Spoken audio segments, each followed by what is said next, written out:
Meus queridos e amados irmãos, a paz do Senhor Jesus, seja bem-vindo ao canal Bíblia de Fato.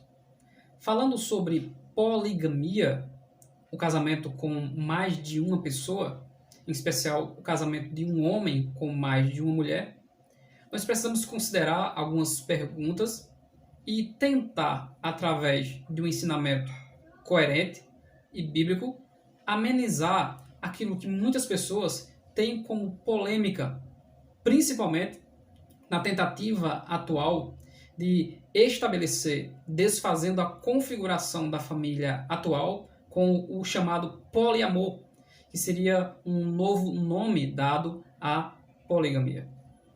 Fica conosco até o final, pois nós iremos tratar sobre a origem da poligamia, como Deus trata essa questão, a questão histórico, social e cultural ao longo das civilizações, porque Deus suportou e tolerou por algum tempo homens chamados por Ele mesmo que tiveram mais de uma mulher. E como Deus tratou a poligamia do filho de Davi, Salomão, e o que esta levou ele a fazer que desagradou a Deus, e a ira de Deus se levantou contra Jedidias, Salomão. A primeira coisa que precisamos considerar: qual a origem da poligamia? De um homem escolher para si casar-se com mais de uma mulher. O contexto está em Gênesis capítulo 4, logo após a queda, o assassinato de Caim para com Abel, o primeiro homicídio, e a partir do versículo 17, nós temos os descendentes de Caim. Dentro desses descendentes de Caim, é citado no versículo 19 que Lameque tomou para si duas esposas. No princípio bíblico da criação, nós vemos Deus criando um homem e trazendo uma mulher para este homem. A união dos dois os tornaria uma só carne diante de Deus. Identificamos também como uma grande transgressão Gênesis capítulo 6, onde ali nós temos o jugo desigual. Aqui os descendentes de Caim estão tomando mais de uma mulher como esposa, e em Gênesis capítulo 6, os filhos de Deus, os descendentes de Noé, os descendentes de Enos, os descendentes de Sem, os filhos de Deus, tomaram para si as filhas dos homens, cometendo um pecado chamado de jugo desigual, confirmado no Novo Testamento também, onde a luz não pode ter comunhão com as trevas. Aqueles que estão sem Deus não podem viver uma vida com aqueles que estão com Deus.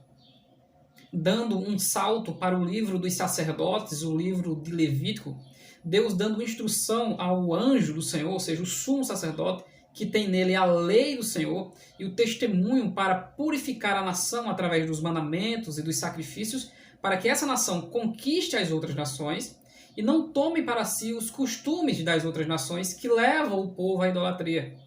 Dentre essas orientações, nós temos em Levítico 21, os versículos 13 e 14.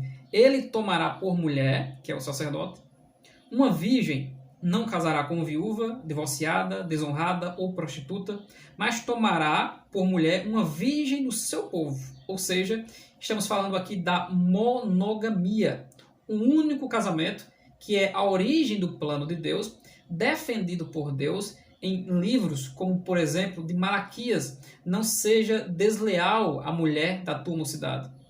Dentro da cultura do povo de Deus, temos como exemplos daqueles que, pelo jugo desigual, trouxeram outras mulheres e destruição para sua casa, como Sansão e Esaú. Esaú deixava o seu pai Isaque entristecido, porque ele tomou para si as Etéias. E Sansão, seduzido pela filisteia Dalila, teve o seu ministério perdido por sucessivos erros que o levaram à morte.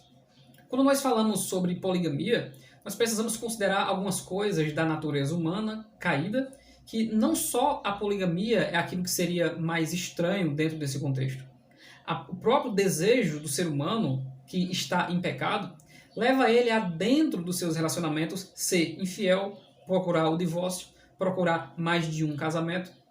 Dentro do contexto bíblico e dos povos antigos, ter muitos filhos era uma vantagem.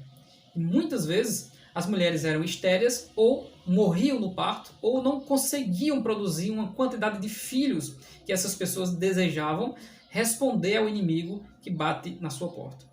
não é uma tentativa de justificar a poligamia, mas que a humanidade, caída em pecado, se ajustou através de processos naturais para que não fosse extinta em vários contextos e em vários momentos da história. Quando falamos sobre antropologia, nós vemos que os casais monogâmicos, ou seja, um homem que tinha uma só mulher, na época em que os homens ainda eram nômades e precisavam caçar, eles tinham uma certa vantagem em ser monogâmicos, porque a dieta para os filhos fez com que o desenvolvimento físico e mental dos filhos fosse possível. Considerando a dificuldade deles conseguirem alimentos semelhante aos próprios animais, tendo uma só mulher e poucos filhos, a espécie começou a se desenvolver, segundo esses estudos mais seculares, antropológicos e mais racionais, e assim a conservação da espécie foi possível. Além da dieta, esse homem ele teve a condição de proteger o seu lar, porque ele tinha apenas uma mulher e um ou poucos outros filhos. Se ele tivesse 10, 15 ou mais mulheres, toda a sua família poderia ser dizimada por inimigos humanos ou inimigos animais.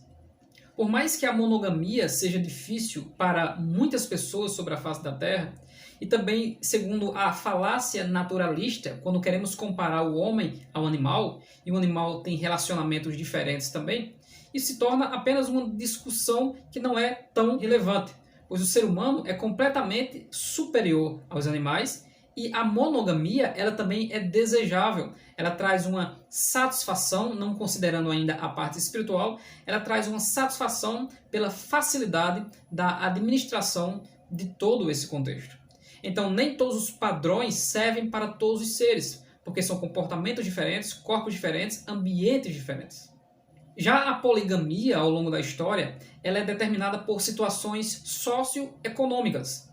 Havia uma necessidade para que a sobrevivência viesse no meio da guerra, no meio das situações, no meio das enfermidades, no meio de tudo aquilo que vinha para dizimar o povo, e isso, de forma natural, fez com que todos de uma determinada nação se ajustassem através do casamento com várias mulheres.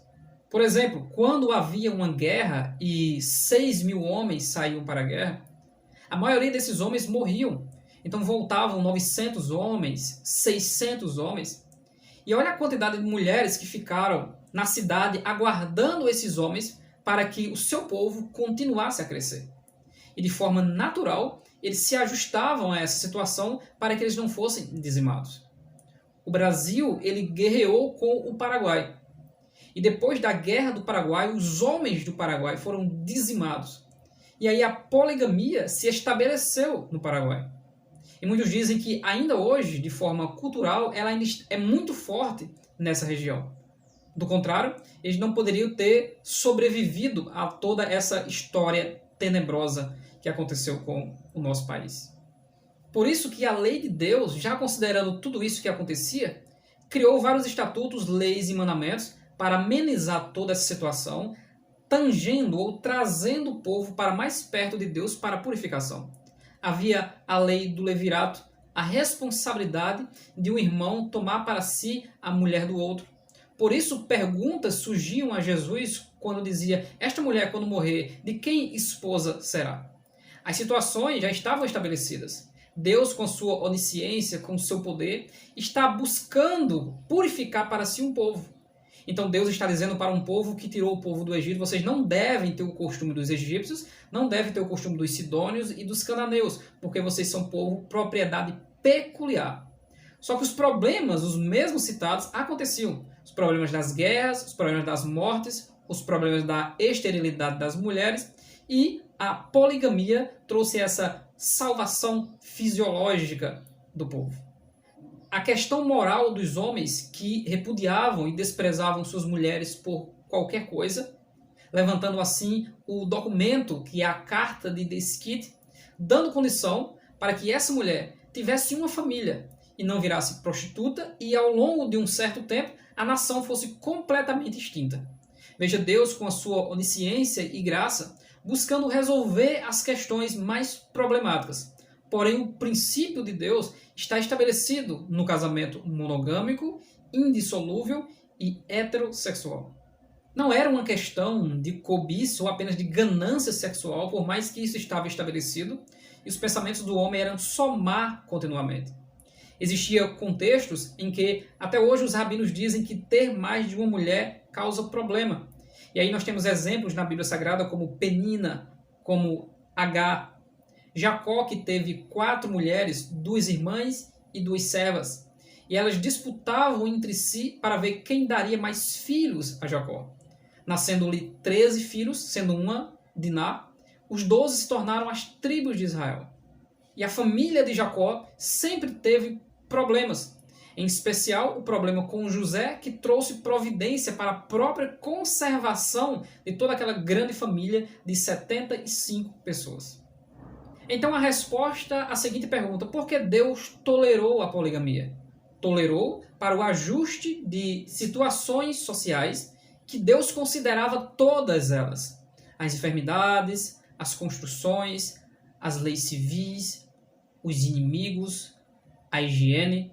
Deus sempre teve cuidado do seu povo. E Deus se utiliza das proibições para, de forma pedagógica, dizer: o meu desejo é que você saia disso e se ajuste a isso.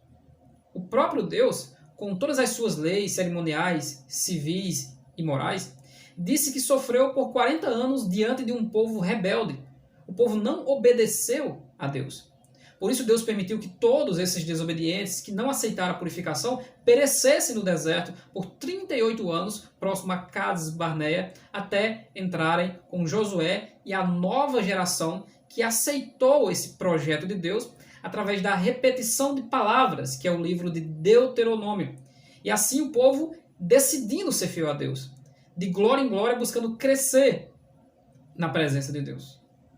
Mas há nas Sagradas Escrituras muitos que conservaram o princípio da monogamia, como por exemplo Noé, como por exemplo José, o filho de Jacó, como por exemplo Isaac, o filho do polígamo Abraão e o pai do polígamo Jacó. Ele teve apenas uma esposa, que foi a Rebeca. Nós temos no nosso canal um vídeo especial, onde nós falamos sobre a questão do líder cristão nos dias de hoje, que é, na atualidade, uma questão polêmica. Pode um líder cristão, um pastor divorciado, que já se casou com 2 ou 3 pessoas, pode liderar o povo de Deus? A Bíblia tem resposta para isso e diz o que Deus faz com isso. Porém, a partir deste momento, nós iremos entrar na questão do filho de Davi, Salomão. Por que Salomão teve tantas mulheres? O que essas mulheres levaram Salomão a fazer que desagradou a Deus? Porque Deus não interferiu e disse: não case com essas mulheres. Era possível que isso acontecesse e o reinado de Salomão continuasse de pé? Fica conosco até o final. Neste momento eu quero lhe pedir, se você não é inscrito no canal Bíblia de Fato, faça isso nesse momento. Se inscreva no nosso canal, acionando o sino de todas as notificações. Sempre buscaremos trazer este tipo de vídeo, mas com o objetivo de amenizar aquilo que as pessoas se preocupam apenas em polemizar. A Bíblia Sagrada, de forma sadia e considerando o seu contexto remoto, é possível explicar muitas coisas das Sagradas Escrituras. Porém, aquilo que nós não conseguimos alcançar vai ficar diante de Jesus Cristo, que quando Ele se revelar, aí aquilo que é em parte será aniquilado e a nossa mente compreenderá o projeto de Deus de forma 100%. Nós acreditamos nisso. Deus abençoe sua vida. Vamos agora para o filho de Davi, Salomão. Para você compreender o contexto da vida de Salomão, é preciso, nas Sagradas Escrituras, no livro de 1 Reis, entendermos todo aquele processo de transição do reinado de Davi, seu pai, para Salomão, o desejo que Davi tinha, o reino sendo agora muito grande e organizado, de edificar para Deus uma grande casa. Deus, em 2 Samuel capítulo 7, exorta Davi que ele não habita em templos feitos por mãos humanas, mas que Davi faria uma casa. Mas não seria Davi quem faria esta casa, visto que Davi é um homem sanguinário, mesmo conseguido a maior parte do tesouro, das pedras preciosas, uma parte da madeira e das pedras para construir o templo, Salomão agora, através desses acordos com reis, que sejam reis estrangeiros, iria concluir não só o templo de Deus, mas as outras casas e as outras construções ao longo de todo o reinado. Então Salomão agora, em sua humildade, pede a Deus e tem um encontro de sabedoria com Deus, e essa sabedoria leva Salomão a estar famoso. O que mais trouxe riquezas para o reino de Salomão não foi nem o que ele herdou já presente em Israel, mas foi a sua sabedoria, com as suas preleções e com as suas pregações, sendo o mais conhecido e famoso o Coelete, que é o livro do Eclesiastes. A sabedoria de Salomão atraiu os estrangeiros, atraiu as princesas, e o reino de Salomão se tornou um reino de paz por causa de acordos com outras nações. Segundo as culturas, era comum que esses acordos fossem firmados através de alianças eternas no casamento. Então Salomão casou-se com várias mulheres. Não era uma soberba ou ganância sexual, eram acordos entre nações, passando ele a ter 700 princesas, ou seja, 700 mulheres de várias e várias nações, fazendo com que o reino de Salomão fosse o reino geograficamente mais amplo, mas que no quesito das atitudes morais e espirituais desagradou a Deus. Da parte da tolerância para que o reino crescesse, ficasse glorioso, Salomão estava fazendo acordos para trazer paz, prosperidade, trocando favores e comércio com a maioria do mundo daquela época. Porém, no livro de 1 Reis, há o título, no capítulo 11, de A Idolatria de Salomão. E os versículos 1 e 2 revelam o que aconteceu em todo esse contexto, que era pecado e desagradou a Deus. Além da filha de Faraó, Salomão amou muitas mulheres estrangeiras, moabitas, amonitas, edomitas, sidônias, etéias. Mulheres das nações de que o Senhor tinha dito aos filhos de Israel. Já é um conhecimento prévio que o próprio rei, conhecedor da Torá e da palavra, sabe disso. Não casem com elas, nem casem elas com vocês, pois perverteriam o coração de vocês para seguirem seus deuses, os deuses das mulheres. E estas Salomão se apegou pelo amor. Então Salomão está cometendo pecados aqui, que são chamados de jugo desigual, e principalmente, não era só a aliança para casar com o estrangeiro e ter paz com os outros reinos. Salomão amou essas mulheres, ou seja, o seu coração estava inclinado para elas. E aí o laço para tirar o coração do Senhor, ou o Senhor do coração de Salomão, já estava completamente fundamentado. E foi isso que aconteceu no versículo 3. Tinha 700 mulheres, que eram princesas, e 300 concubinas. As concubinas eram aquelas mulheres que aguardavam Salomão, segundo a sua vontade, na chamada a Casa das Mulheres, que ficava próximo à própria casa de Salomão. Nesse versículo 3 diz: e suas mulheres lhe perverteram o coração. E perverteram o coração de Salomão para quê? Segundo os versículos 5 em diante. Perverteu o coração de Salomão para que ele deixasse de ser fiel a Deus como seu pai Davi, que teve mais de uma mulher. Porém, Davi, totalmente diferente de Salomão, sempre se inclinava a voltar para Deus, e a tolerância, segundo o contexto, principalmente dos reis, que não era considerado para os profetas e nem para os sacerdotes, para a manutenção da promessa de Deus que deveria ser estabelecida. Esse coração, agora pervertido e longe de Deus, fez com que Salomão adorasse Astarote, a deusa dos Sidônios, versículo 5, e Milcom, a abominação dos Amonitas. E isso fez com que ele fizesse o que era mal aos olhos do Senhor. Ele foi muito mais além. Diante de Jerusalém, Salomão construiu um santuário ao deus Quemos, que é a abominação dos Moabitas. E o texto segue dizendo que Salomão ele fez isso, ofereceu incensos e sacrifícios, e fez isso com todas as suas mulheres. Então o que foi que Salomão fez? Construiu vários e vários santuários a vários deuses, fazendo agora um sincretismo entre Jeová e todos os deuses das nações que Deus disse que deveria desarraigar os seus altares, os seus postes ídolos, matando todos os idólatras. Então Salomão está completamente desviado e pervertido, e o motivo disso foi a poligamia, as alianças, os acordos e os casamentos com várias mulheres. Resultado disso, a ira de Deus se levanta contra Salomão e é decretado o fim do seu reino. Em 1 Reis, capítulo 11, a partir do verso 11, diz: Por isso o Senhor disse a Salomão, já que você procedeu assim e não guardou a minha aliança, ou seja, desprezou a aliança com Deus para a aliança com outras pessoas e com outras coisas e com outros deuses, nem os meus estatutos que lhe ordenei, vou tirar o reino de você e dá-lo a um de seus servos. No entanto, por amor a Davi seu pai, não farei isso enquanto você estiver vivo, mas durante o reinado de seu filho. Todavia, não tirarei o reino todo.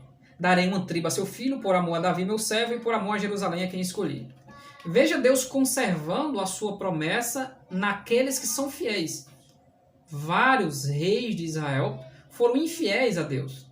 E sempre quando Deus dizia, não, eu vou manter por causa da fidelidade do outro. Então Deus mantinha, transpassava aquele pecado, porém não tinha o culpado por inocente. Os que praticaram a idolatria, os que praticaram a poligamia, foram visitados por Deus, tiveram a ira de Deus revelada sobre as suas vidas, suas famílias tiveram vários e vários problemas, mortes, abusos sexuais. Deus nunca, jamais aprovou. Nós iremos finalizar este vídeo por aqui com uma palavra do próprio Salomão no livro de Eclesiastes, onde a sua condição diante de Deus já estava mudando para favorável, se aproximar de Deus, bem no fim de sua vida. Porém, o Novo Testamento ratifica o plano inicial de Deus do casamento para um casamento monogâmico de uma pessoa com uma pessoa, de sexo diferente, heterossexual, um homem com uma mulher, e indissolúvel. Deus não apoia a separação, o desprezar, o repudiar. O casamento é um só até o final da vida. Salomão, considerando que essas mulheres lhe trouxeram um grande prejuízo principalmente espiritual, ele escreve em Eclesiastes 7 e 29. Vede, isto tão somente achei, que Deus fez o homem reto, mas ele buscou muitas invenções. E quando você lê o contexto, você vê que as invenções são tomar para si as muitas mulheres que o levaram a perverter o seu coração diante de Deus e a ter uma situação espiritual terrível. É por isso que Salomão finaliza o Eclesiastes dando um conselho aos mais jovens, da época onde ele tomava para si as mulheres.